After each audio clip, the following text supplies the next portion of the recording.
The difference between a contested and an uncontested divorce could be monumental.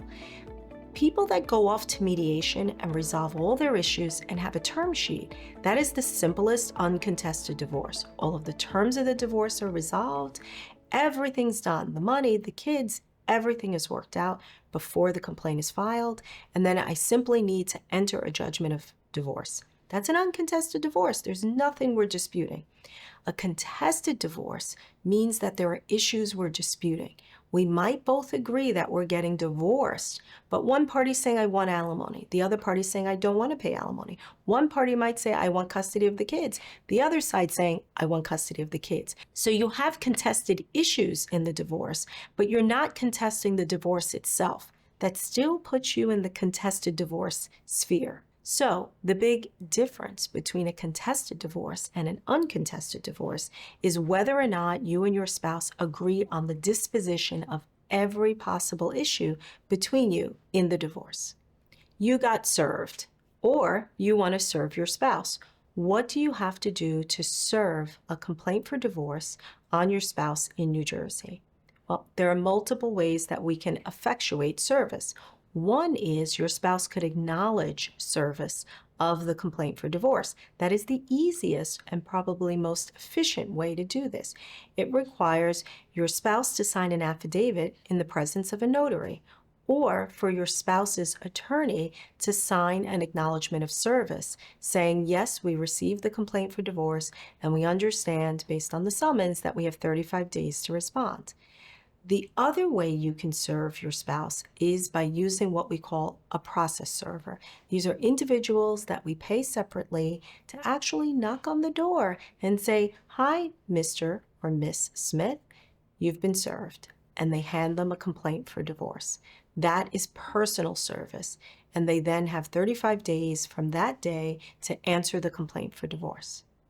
If you've been served with a complaint for divorce, first, we need to assess, was it proper service? Irrespective, we still need to answer. But oftentimes a spouse leaves the complaint for divorce with a summons on the kitchen table. That is not service.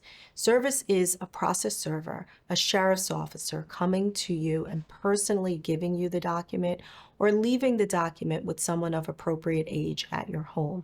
Likewise, your spouse may hand you the complaint for divorce or their lawyer may send it to you along with an acknowledgement of service. If you sign that, date it, sign it in the presence of a notary, then that is the date that you were actually served. You then have 35 calendar days from that date to answer your complaint for divorce.